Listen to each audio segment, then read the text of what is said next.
রিশা দেখতে দেখতে অনেকটাই বড় হয়ে গেছে। 10 মাসে পা দিল। যদিও আজকে 9 মান্থের একটা ভ্যাকসিন ছিল ওর, একটা নয়, 4-4টে।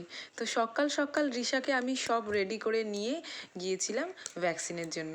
তো এখানে দেখো, রিশাকে যখন সকালবেলা ঘুম থেকে তুললাম, রিশার তো কিছুতেই ঘুম থেকে উঠতে ইচ্ছা করছে না। আজকে যদিও একটু ঠান্ডা ঠান্ডা আবার হয়েছিল সকালবেলাটা, ওই জন্য মেয়ের মুখ দেখছো, স্যারেলাক নিয়ে এসেছি, তাও ওর ঘুম পেয়ে গেছে। তো কিছু করার নেই, অগত্যা ওকে রেডি করে নিয়ে বেরিয়ে পড়লাম।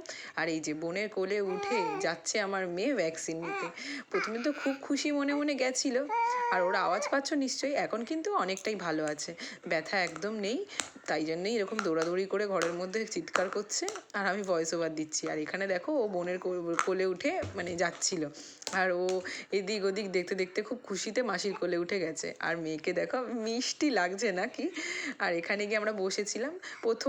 সবসময় আমরা প্রথমবার যখন গিয়েছিলাম, আর এখনও অবধি সবসময় আমরা ফার্স্ট বাচ্চা হই, কিন্তু আজকে আমাদের লেট হয়ে গেছিলো, কারণ একটা জেরক্স নিয়ে যাওয়ার ছিল, সেটা আগে থেকে বলেনি। তো মেয়ে তো ভীষণ কেঁদেছে। তারপরে এত কেঁদেছে দুটো দেওয়ার পরে, যে নিজেই হাঁপিয়ে গিয়ে ঘুমিয়ে পড়েছে থার্ডটা নেওয়ার সময়। মানে থার্ডটা যখন দিচ্ছে, ও ঘুমিয়ে ঘুমিয়ে নিচ্ছে। তারপরে আনার সময় তো দেখলাম ফুবি ফুবি কাঁদতে কাঁদতে ঘুমাচ্ছে, মানে ঘুমিয়ে ঘুমিয়েও কাঁদছে। তারপরে তো যা হোক করে এখানে এনে মাত্র আমি শুইয়ে দিয়েছি, ও তো ঘুমিয়ে পড়েছে। আর এখানে তারপর ঘুম থেকে উঠে আমার মেয়ে তো একদম সুস্থ। আমি তো খুব চিন্তায় ছিলাম, জানো, সকাল থেকে খাইনি।